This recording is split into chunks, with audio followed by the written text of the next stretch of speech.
What's up, everybody? Matt Aguilar here, and welcome to Comic Book Nation's The Pull List, where we talk all things comics all the time. I am with our regular, my brother from another, Kofi Outlaw, Hey, what's up, everybody? and we have welcoming, making their Pull List debut, Tim Adams, one of our best comic book writers at the site. How are you, buddy? I'm good. Glad to be here. Absolutely. Been wanting to get you on the show for a while.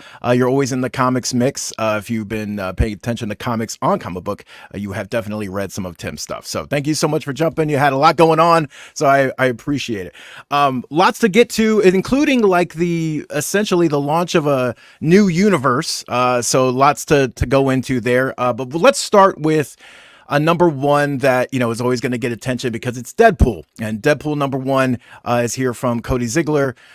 This book, I have been evidently sleeping on what has been happening in Deadpool because I read the recap at the beginning, which, by the way, thank you, because that was so handy. I've been like sleeping on this because I didn't know half of this stuff was going on. I didn't know he had a symbiote daughter named Princess. I didn't know about the other daughter. I didn't. There was a lot of stuff I've been missing. So this was very much for me a kind of great hopping on point.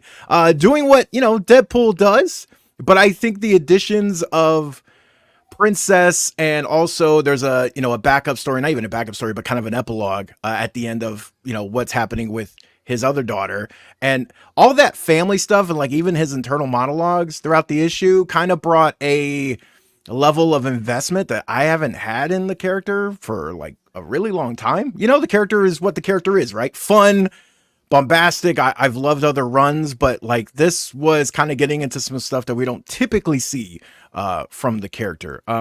Tim, as the guest on the show here, what did you think of the issue overall?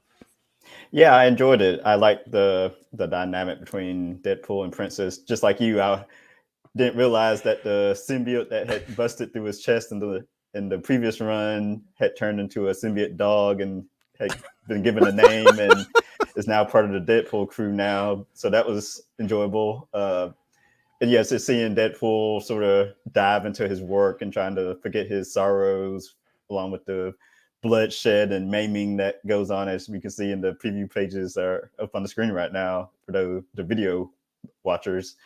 Was cool. The new villain, Death's Grip, showed up. I actually got to talk to Cody Ziegler before the book came out, and so Nice. he talked about a little bit about Death's Grip and sort of the mystical nature behind him, and just teased how he was going to be a foil for Deadpool during this run. So that's cool. And then we see the seeds for the return of Deadpool running a sort of a mercenary crew. So that's going to be interesting to follow. Yeah, perfect timing also with a certain Deadpool movie coming up, right? I mean, look, Yes. this stuff is not done in a vacuum. But Kofi, what did you think of this? Were you more up to date on Deadpool than I was?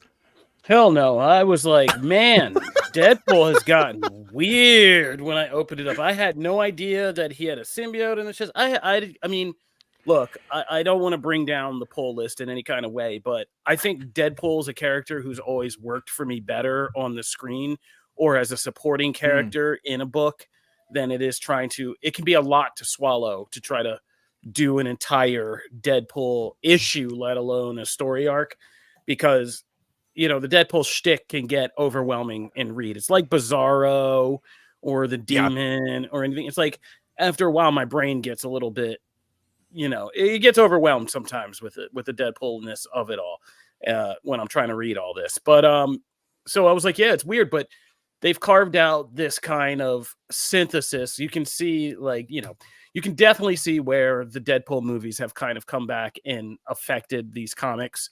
Building Wade. I mean, I think Deadpool 2 changed a lot of things in terms of like Ryan Reynolds and them making sure that Wade is grounded with like some kind of actually touching emotional beats in like human beat. That movie weirdly makes me tear up most of the time when I watch it because of like the emotional beats in it. And I'm like, this is a Deadpool movie. What is happening? But they've carried some of that into this comic. And so it's a good enough premise. We talk about first issues a lot.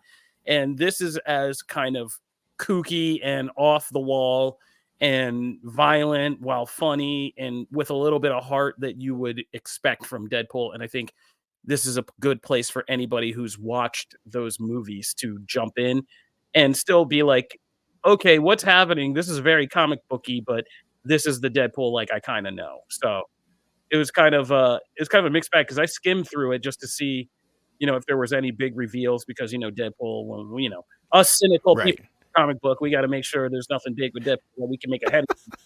But then I went back and actually read it, and it was an enjoyable read for somebody who doesn't necessarily always care for Deadpool on the page. Yeah, no, I agree wholeheartedly with you. I'm, not always it's hard for me to stick with a Deadpool book, though. The ones that really land with me are, I really enjoy them, right? Like I loved Gail Simone's run on Deadpool, and they always slept on Agent X. I will forever harp on that book because I adore that book. But then like Kelly Thompson's run with the Monster Island stuff, I thought that was great. So I tend to like a little bit of bat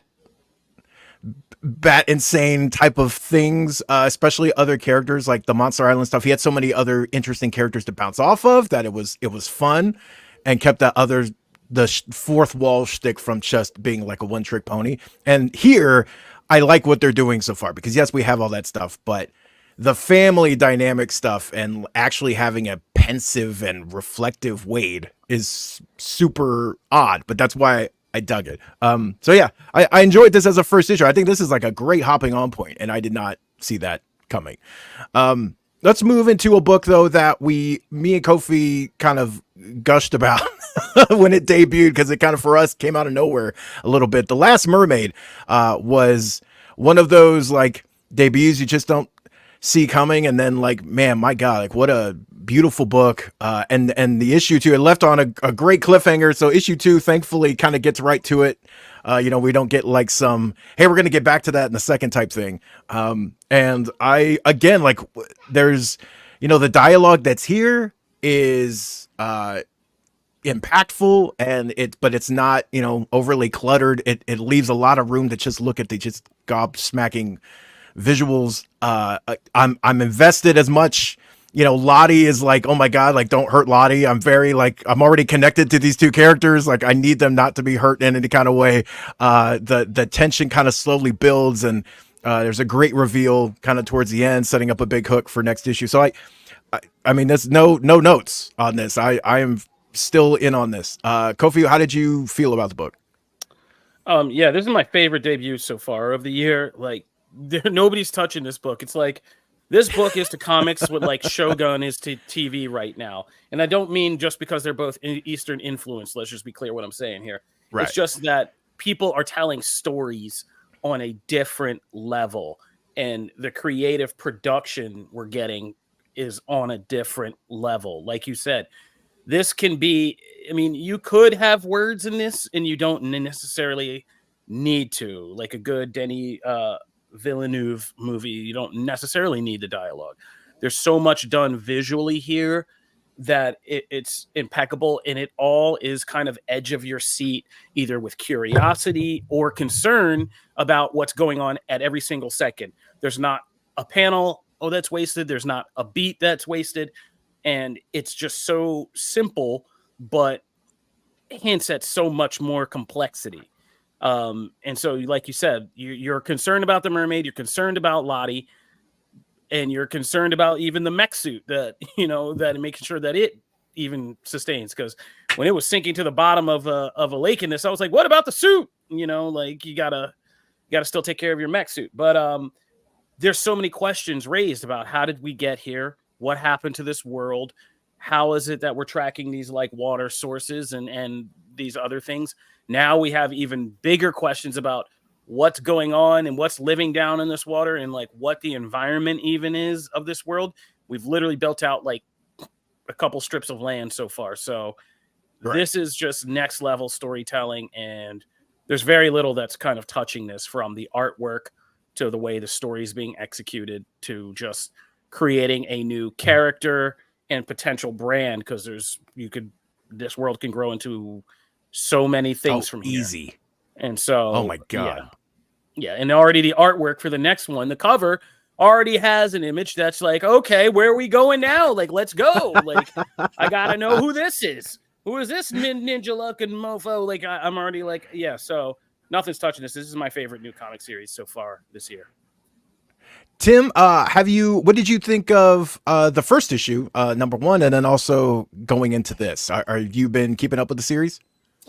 So I was not familiar with this. I got the assignment before the show, so I made sure to at least read the second issue that came out this week. And yes, it's definitely a beautiful book. I originally thought that it was just going to be sort of like a silent issue, and until we finally got a couple words near the, I guess, middle to back half of the comic, which was fine because the words and the space they used it perfectly. I was just enjoying looking at the art, the colors, this world that, like Kofi described, is it pulls you in and has you curious to find out more about it.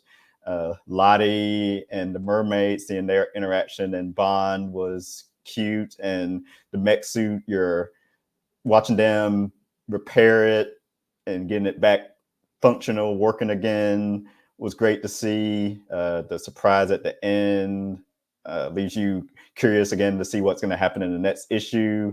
And this is definitely a book I'll probably start checking out every week now, or every month, as often as it comes out. Yeah, no, it's one of those things too. I've never been more. There are few books that like I immediately go and check out the like I don't know what you would call it. I guess like technically after the credits, right? Because it's like notes and letters, typically where the letters page is. And here, yeah, like here they haven't had a chance to print letters yet because this one was already sent off to print before they could actually get the letters from the first issue. But like the first issue, if you went and read those, it was just like this amazing kind of story of like how this thing actually came about, this like 10-year journey for this to actually become the book it is now, and the seeds of an idea. And here, we don't get that, but we get like this, hey, I was creating the Havoc suit, which is what the mech suit is called. And like, here's all the different renditions I went through, and here's how it came to this. And it's so cool. Too. Sorry, my cat is just deciding to be such a goober now. Knocking things over. He's like literally trying to attack my desk. So, but like, I love that stuff. And it actually, further invests you into the world. So like, it's just, I can't say enough about this book. Sorry, I just shoved him off. Where's your spray bottle? I got tired of his mess. I'm like, get off my table. You don't have your water? You don't have their water spray bottle? How long have you been What is going on right now? He's attacking me. All right, so I need a spray bottle. Yeah. So anyway, in this case, I just love everything about this book, and it's just one of those things too. Like we obviously talk a lot about the big two, and rightfully so. There's a lot of great books coming out about it, but this is one of those examples of like, you can kind of miss a gem, and this is easily in my thoughts of like, it's going to take a lot to beat this as my best new series of the year. And we're going to get to in a minute here. There's a lot of new series coming, and there's a lot of great stuff out there. So that's not a small statement. Before we move on, I just want to say we didn't touch on it, but this issue also dropped. I like the way they're just dropping brush strokes of story. We find out in this one, our mermaid character is a little bit more fearsome than we thought. And yes, and the way with they the camo and and just like all of that, and it's just like so many questions about just this version of a mermaid, and just how you could tell like when something's been so ruminated on and every detail is thought on. Just there's a point in this where there's a mystery and she solves it by just using her tail and a little physics and stuff, and it's just like, yeah, that's mermaid stuff right there. So yeah, they're doing a fantastic job. And might I just say, if anybody at Image Comics is listening, take care of this series, please. Take good care of it. Yes, please. Please. Don't break it. Please don't break it. Yeah, I think that's perfectly said. And you even mentioned it before, real quick before we move on. You mentioned it before how like they build out a world, and this is relatively small stretch of land we built out, but now that we're like entering the underwater caverns and stuff, they do such a great job of the like, she says a line and it's like, can be easily regarded as like a throwaway lore line, right? But she's like, oh, I'm surprised the mutants haven't overtaken this yet. And so then you're like, your brain starts going like, oh, okay, so there are Mutants are here? where are the underwater cities that the mutants have taken over, and I want to see those, and what's the society, all that from one line. You know what I mean? So it's impressive what this book is doing. All right, so let's move into there was another big universe a couple of, I think it was probably a month ago.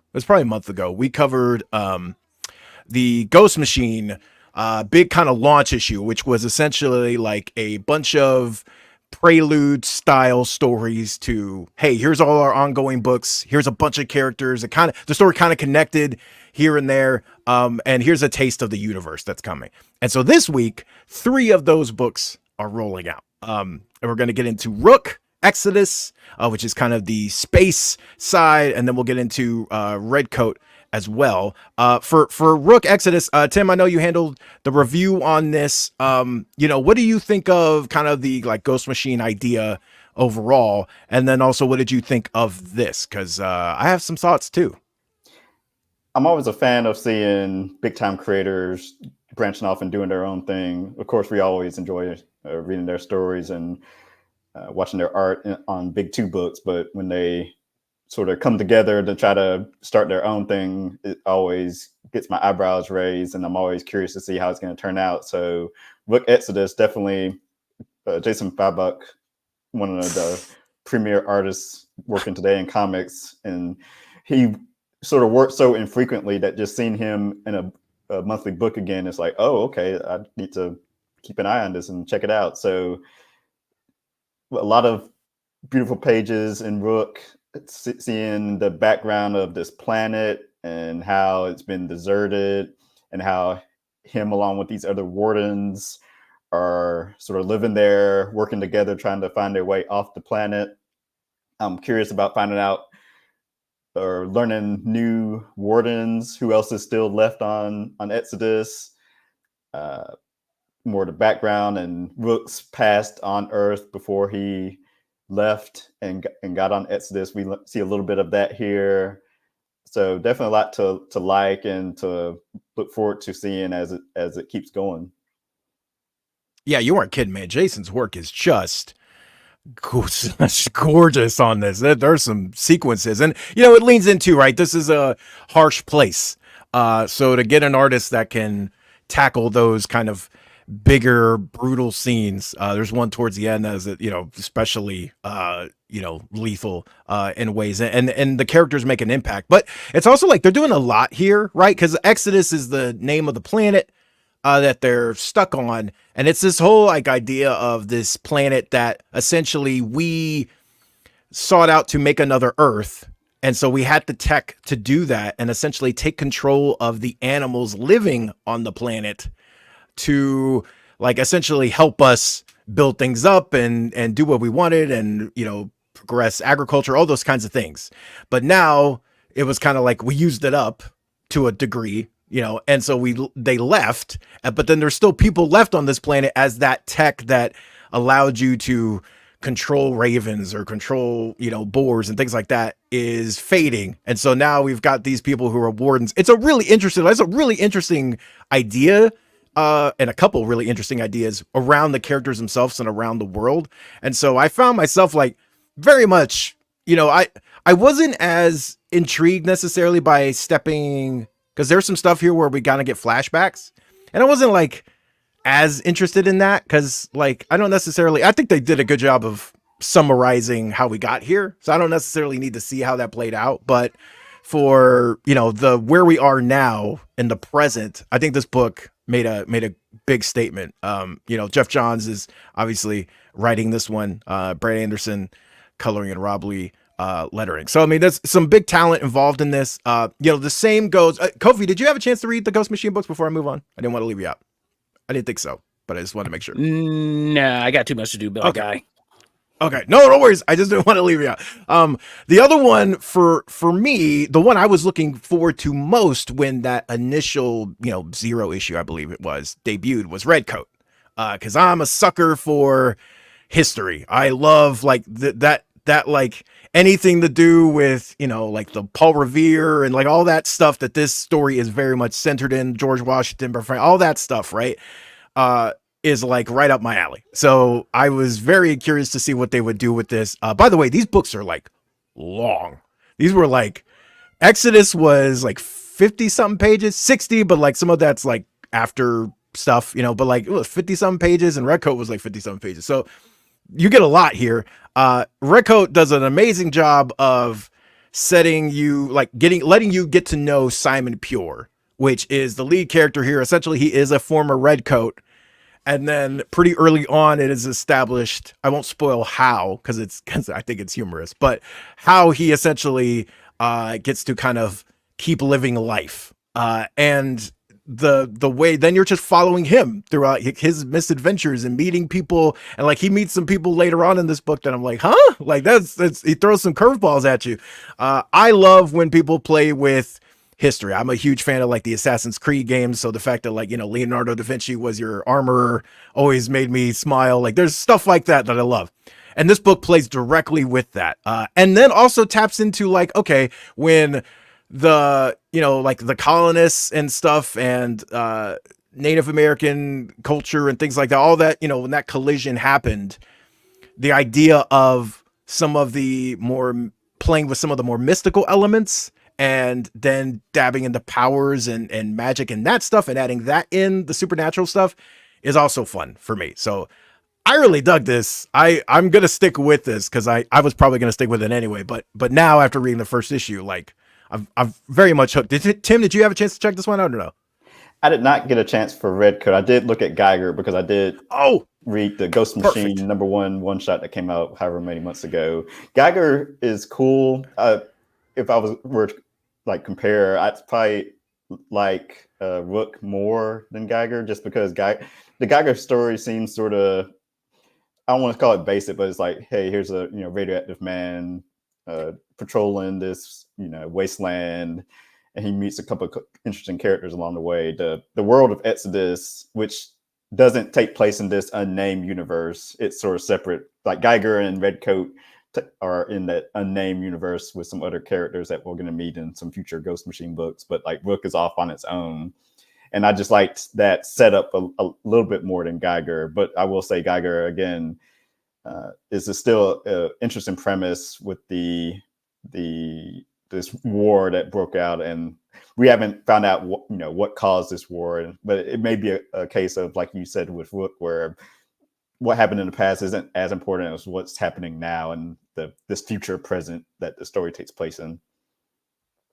Yeah, it's the one I didn't get to read. I am interested to read it because he was also kind of the linchpin of the Prelude book, right? Kind of tying everything together. So I am interested in that. I just love that it's like, it's like, oh man, we've all seen this radioactive man story like time and time again. Come on, basic. This is he gets sort of like a sidekick in this issue, I guess, who also appeared in the one shot. So getting the sidekick like night character at least made Geiger more interesting, because there's, aside from just the glowing green body and powers, there isn't too much to him, and he's sort of stoic and doesn't really speak much. So having this quirky guy alongside him at least made things more appealing.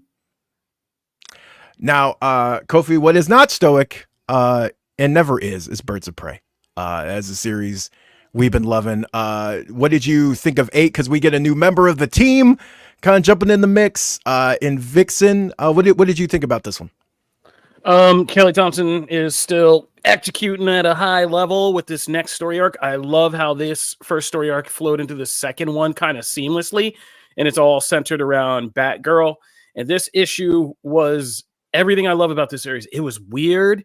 It was kind of retro, but modern. And the team dynamics, again, make some of these characters stand out more than ever. Like Barda just runs away with like every issue of this series. And in this one, there's just a hilarious joke about a fight and her misunderstandings, and just everything is working. And the female camaraderie at the bottom of this and their bond is what centers this book. And at the end of this issue, there's just a scene that is, again, like it switches from zany and irreverent to like very powerful, almost like Deadpool, which is, showing how strong their bond is, that they'll literally walk into the unknown for each other and all of that. And, that line with Black Canary at the end got me. And she's like, I command none of you to follow me. And then that image afterwards, I was like, man, these ladies are about to get it in. All right. So yeah, this was one of our favorite books, Comic Book Nation Golden Issues. So you should be checking it out. Very much so. I know we got to bounce here very quickly. Covey, can you take us through Batman and X-Men if you have a chance? Sure. Batman 146 is his prison break issue where Batman's trying to get out of a jail that he put himself in. And if you want to unpack all that, read more of Chip Zdarsky's run on Batman, and we can get into that. But this was an interesting kind of piece-moving issue where we learn it's a combination of things. We see kind of present action moving forward. Bruce Wayne gets to a place that I'm interested to see him kind of go Iron Man 3 on us and do that whole 9. I'm more interested in seeing this Batman Zur failsafe thing and the dynamics of it's an interesting turn, and Chip always has interesting turns where instead of going at everybody in Batman's world, he's actually slowly replacing him and kind of supplanting him and convincing people to accept this, which is really interesting. It's the kind of psychological game from characters like Superman and the Justice League to Damian to all these things and it doesn't say good things about Bruce that people can confuse him for a maniacal / cyborg robot and not tell the difference. And so again, continues to be this kind of sly commentary on Bruce Wayne and Batman and our understanding of him. So very interesting and reveals things about Joker's role in all of this. That is very interesting to see. X-Men is kind of still doing the fall of Krakoa, which is a messy event with a lot of pieces. But this was an interesting bottle issue telling us about a character who most of you probably forgot about, Dr. Killian Devo, the head of Orchis, because there's a lot of evil Orchis people to remember, but you probably forgot about this one. I did.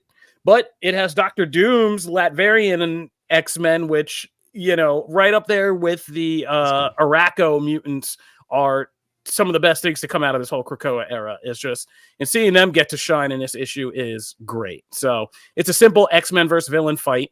And we get to see some of the newer characters shine. So at least this is a fun part of Fall of X. Can't say that always. And that's my catch up with everything. Nice. Red Sonja, Empire of the Damned is a issue. I think for me, I'm a fan of the character and the franchise. I think this is very much like getting back to what works with the character, core adventuring vibe, and I really dug it. So that's a brand new #1. You can hop on there. We got more comics, but we gotta go. We gotta bounce. We got stuff to do. Our video team is super busy. So until next week, enjoy some comics. Go to the comic store. Let us know what you loved, and come right back here next week to talk more. Peace out.